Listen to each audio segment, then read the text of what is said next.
오늘은 출애굽기 6장 28절로 30절, 7장 1절로 13절의 말씀을 살펴보겠습니다. 6장 28절로 30절, 7장 1절로 13절의 말씀을 같이 읽겠습니다. 여호와께서 애굽 땅에서 모세에게 말씀하시던 날에 여호와께서 모세에게 말씀하여 이르시되 나는 여호와라. 내가 네게 이르는 바를 너는 애굽 왕 바로에게 다 말하라. 모세가 여호와 앞에서 아뢰되 나는 입이 둔한 자이오니 바로가 어찌 나의 말을 들으리까? 여호와께서 모세에게 이르시되 볼지어다 내가 너를 바로에게 신같이 되게 하였은즉 네 형 아론은 네 대언자가 되리니 내가 네게 명령한 바를 너는 네 형 아론에게 말하고 그는 바로에게 말하여 그에게 이스라엘 자손을 그 땅에서 내보내게 할지니라. 내가 바로의 마음을 완악하게 하고 내 표징과 내 이적을 애굽 땅에서 많이 행할 것이나 바로가 너희의 말을 듣지 아니할 터인즉 내가 내 손을 애굽에 뻗쳐 여러 큰 심판을 내리고 내 군대 내 백성 이스라엘 자손을 그 땅에서 인도하여 낼지라.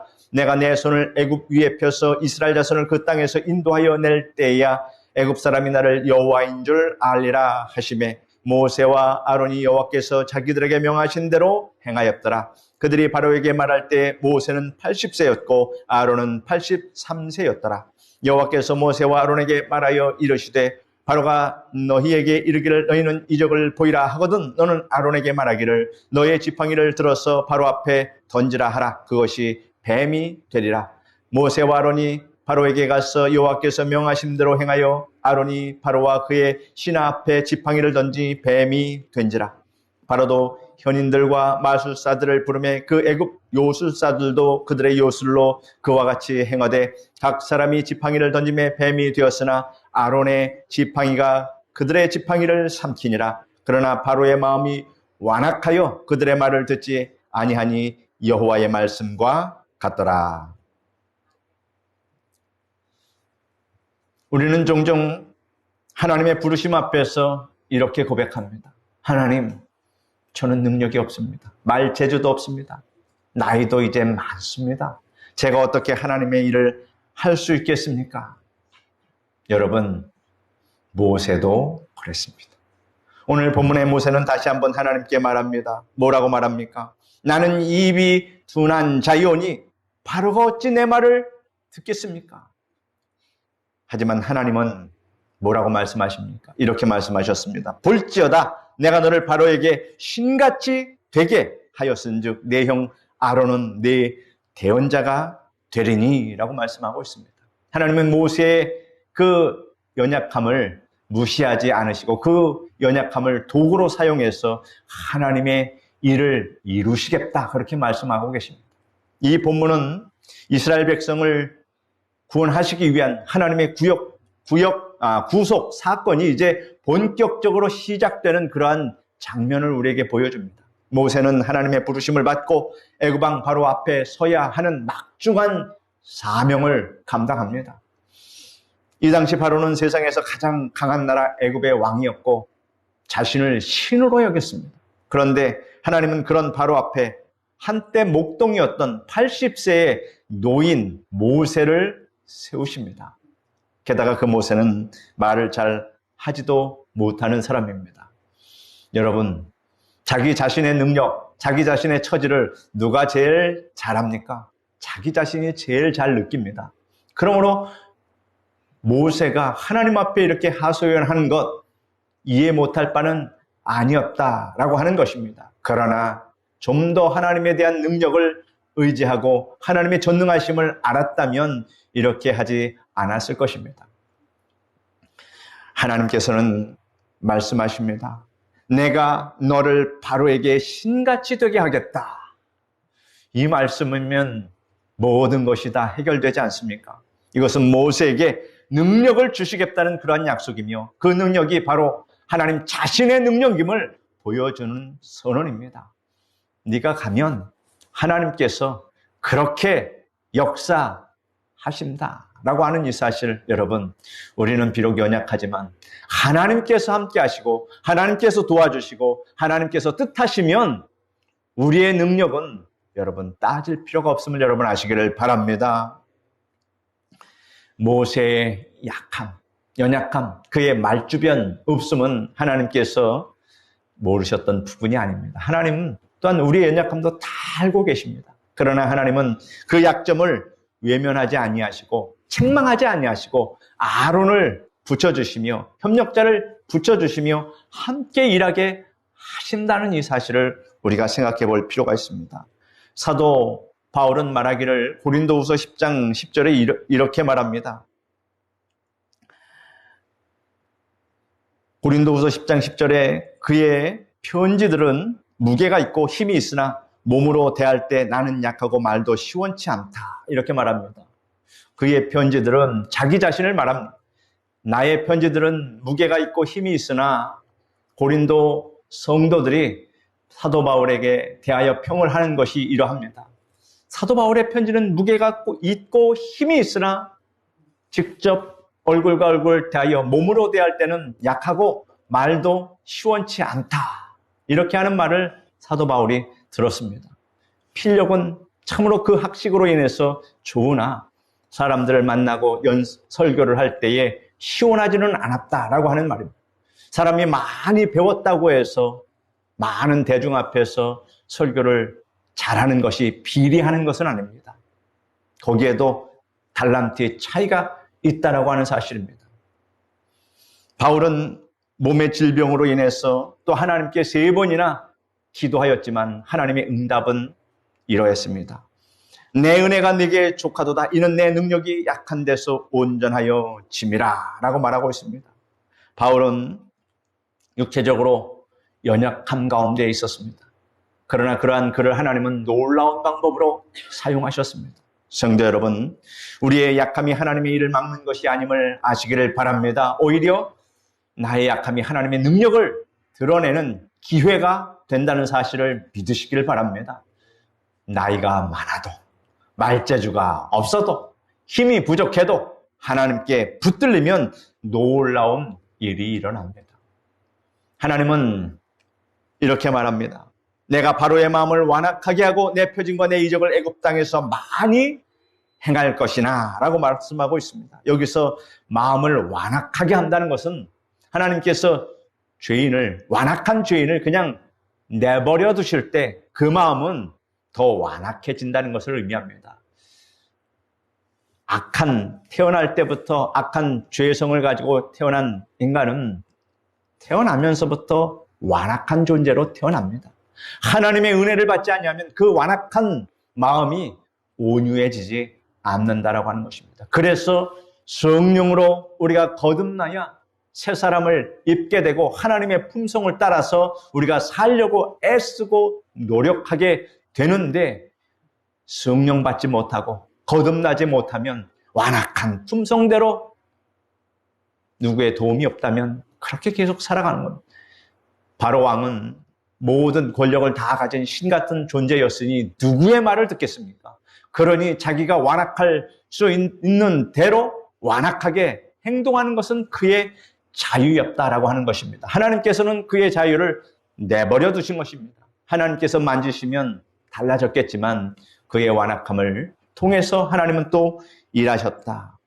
처음부터 그는 완악한 왕이었고 하나님은 그 마음을 이용하여서 하나님의 권능을 세상에 드러내고자 하신 겁니다. 다시 말해서 바로 왕은 하나님의 은혜를 받지 못한 왕이었다라고 하는 것입니다. 로마서 9장 17절에 내가 이 일을 위하여 너를 세웠으니 곧 너로 말미암아 내 능력을 보이고 내 이름이 온 땅에 전파되게 하려 함이라 라고 말하고 있습니다. 사람을 세운 것은 그의 능력으로 하나님의 일을 하는 것이 아니라 그를 통해서 하나님의 능력이 나타나도록 그렇게 역사한다라고 하는 것. 이단 사이비 종파들은 자신이 신유의 은사가 있는 것처럼 사람들을 넘어뜨리고 병고침의 그런 모양들을 치는 사기를 보마나 여러분 그거에 속는 사람 또한 참으로 미련한 사람입니다. 안수의 능력, 신유의 능력이 있다 하더라도 그건 사람에게서 나오는 것이 아닙니다. 그를 통해서 하나님의 능력이 나온다라고 하는 것입니다. 그러므로 여러분 어떠한 사람도 의지하지 마시고 오직 하나님만 의지하는 여러분 되시길 바랍니다. 모든 신적인 능력은 하나님께로부터 나온다라고 하는 이 사실을 알 때에 결코 사람을 신성치 않은 그러한 미련한 일은 하지 않게 되는데, 이것을 이용해서 이단들은 자신을 구세주처럼 메시아처럼 그렇게 선전하면서 많은 사람들을 유린해 나가는데, 이것에 속는 사람은 참으로 복이 없는 사람이다. 세상이 아무리 강해 보여도 하나님은 모든 것을 사용하셔서 하나님의 뜻을 하나님께서 이루십니다. 우리가 볼 때 아무리 상황이 불가능해 보여도 하나님의 계획은 변하지 않고 반드시 성취됩니다. 모세와 아론이 바로 앞에서 지팡이를 던지니 그것이 뱀이 됩니다. 얼마나 놀랍습니까? 애굽의 그런데 마술사들도 이와 비슷한 마술을 행합니다. 그들도 지팡이를 던져 뱀을 만들지만 아론의 지팡이가 그들의 지팡이를 다 삼켜버립니다. 이 장면은 단순한 묘기가 아니고 아주 큰 의미를 갖는 상징적인 그러한 장면입니다. 이것은 하나님의 능력이 세상의 권세를 이긴다는 강력한 표징이라고 하는 사실입니다. 하나님의 능력은 흉내낼 수 있어도 따라올 수는 없다라고 하는 것입니다. 가짜로 흉내는 낼 수 있어도 하나님의 능력을 실현할 수 있는 인생은 아무도 없다. 거짓은 진리를 잠시 속일 수 있어도 결국 드러나고 무너지게 됩니다. 오늘 우리에게 주시는 하나님의 말씀이 무엇입니까? 하나님은 우리의 약함을 통해서 일하신다. 그러므로 여러분의 약함을 오히려 자랑하십시오. 나는 연약하고 비록 부족하지만 하나님은 나의 약함을 통해서 일하시기를 원하십니다. 이렇게 하시면 여러분, 약한 것이 부끄러운 것이 아닙니다. 오히려 연약하여서 하나님을 의지하는 그 신앙이 참으로 귀한 신앙이다라고 하는 것을 여러분 아시기를 바랍니다. 우리는 나는 못합니다 라고 하지만 하나님은 내가 하겠다 이렇게 말씀하고 계십니다. 하나님께 쓰임받는 조건은 무엇이겠습니까? 유능한 여러분 능력, 여러분의 달란트가 아니라 하나님께 겸손히 나가는 순종이라고 하는 사실을 하나님은 우리에게 말씀해 주십니다. 고집센 세상에서도 하나님의 뜻은 반드시 이루어진다라고 하는 사실입니다. 바로처럼 완고하고 악한 존재도 하나님의 섭리를 벗어날 수 없었습니다. 아무리 왕의 그 지위, 신과 같은 그 왕권을 가졌어도 하나님의 섭리 앞에서 무엇을 할 수 있겠습니까? 세상이 아무리 약해도 하나님의 주권은 결코 흔들리지 않습니다. 하나님의 능력은 세상의 흉내를 압도한다. 그래서 우리 기독교에서는, 우리 신앙인들은 이 마술하는 사람을 별로 취급을 안 합니다. 왜냐하면 그 마술하는 사람의 본질은 사람을 속이는 것이거든요. 그래서 참 신기하기는 하지만 참 기이한 방법으로 사람을 잘도 속이지만 우리는 별로 그렇게 거기에 흥미를 갖지 못하고 우리가 그런 사람들을 교회에 초대하는 일은 결코 없습니다. 왜냐하면 하나님의 품성에 맞지 않기 때문에. 속이는 것은 사탄의 품성에 맞고 우리는 항상 거룩하고 정직한 그런 품성으로 일을 한다라고 하는 사실입니다. 이 세상은 다양한 유혹과 미혹의 말로 우리를 흔들려고 합니다. 마치 에덴 동산에서 뱀이 하와에게 유혹하여 타락시킨 것처럼 세상의 온갖 것들이 성도들을 유린하고 지옥으로 끌고 가려 합니다. 여러분, 세상에 아무리 화려하고 빛나고 좋은 것이 있더라도 여기에 현혹되지 않는 여러분 되시기를 바랍니다. 그러므로 근신하고 깨어 기도하지 않으면 안 된다 하는 그 베드로의 말이 참으로 우리에게 귀감이 됩니다. 오직 우리를 구원하실 능력은 하나님의 말씀에 있음을 믿으시기를 바랍니다. 어느 나이 많으신 할머니 권사님이 계셨습니다. 연세가 많아서 이제 뭘 쓰려고 해도 손도 떨리고 글씨도 잘 쓰지 못했습니다. 하지만 그분은 매일 성경을 읽고 떨리는 손으로 성경을 한자 한자 이렇게 적어 나갔습니다. 그래서 주위 사람이 왜 그렇게 하시냐고 물었더니 이 손이 연필을 들 수 있을 때까지 하나님의 말씀을 기록하고 싶다. 그게 내 사명과 같다. 이런 진실한 마음을 하더라는 것입니다. 하나님은 그 손을 참으로 귀하게 여기셨고 그 권사님의 삶을 통해서 많은 이들이 사랑을 체험하게 되고 옳은 길로 돌아왔다라고 하는 사실입니다. 우리 사랑하는 성도 여러분, 하나님은 나이가 많다고 능력이 부족하다고 우리를 쓰지 않으시는 분이 아니십니다. 나이가 많다라고 하는 것은 적어도 한 120세 정도는 돼야 많은 거지. 이제 겨우 80세 돼가지고 나이가 많다라고 하는 것은 참으로 이치에 맞지 않는 말이니 그런 말은 하지 않는 것이 좋겠습니다. 지금 우리가 주님의 부르심 앞에 서 있다면 하나님은 반드시 우리를 통해서 일하고 계십니다. 여러분이 걸을 수 있는 힘만 있다면 주님 앞에 나와서 주님께 예배드리는 이것 또한 주님의 부르심 앞에 쓰임받고 있다라고 하는 사실을 여러분 아시기를 바랍니다. 본문 마지막 절은 이렇게 끝납니다. 바로의 마음이 완악하여 그들의 말을 듣지 아니하니 여호와의 말씀과 같더라. 여호와께서 그렇게 미리 다 예언하신 그 말씀대로 바로가 그렇게 완악하게 그렇게 했다라는 것입니다. 하나님의 말씀은 한치의 오차도 없이 이루어지십니다. 세상이 듣지 않아도 하나님의 뜻은 반드시 이루어집니다. 우리는 이 믿음을 가지고 오늘도 하나님께 순종하며 나아가야 합니다. 하나님, 제가 부족하고 연약하지만 말씀하시면 순종하겠습니다. 따라 말씀해 보십시오. 말씀하시면 순종하겠습니다. 사랑하는 성도 여러분, 하나님은 약한 자를 사용하십니다. 세상이 완악해도 하나님의 뜻은 그대로 이루어집니다. 하나님의 능력은 세상의 흉내보다 강하고 강하십니다. 말씀대로 순종하면 하나님이 그대로 여러분의 소원을 다 이루어 주십니다. 어떻게, 언제 이루어 주십니까? 하나님의 뜻은 하나님의 방법으로 하나님께서 가장 좋은 때에 하나님께서 이루어 주십니다. 성도 여러분, 지금 우리에게 필요한 것은 능력이 아니라 믿음과 순종입니다. 하나님은 모세를 통해 역사하셨고 오늘은 여러분을 통해 역사하십니다. 주님의 뜻을 신뢰하며 믿음으로 나아가시기를 주 예수 그리스도의 이름으로 축원드립니다. 기도하겠습니다. 거룩하신 하나님 감사합니다.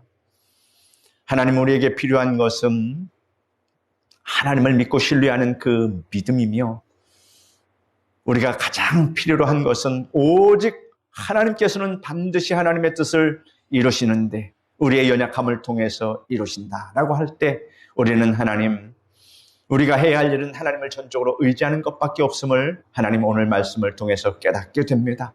주여, 이 부족하고 연약한 우리들을 통해서 하나님의 뜻이 이루어지기를 간절히 기도드립니다. 아멘.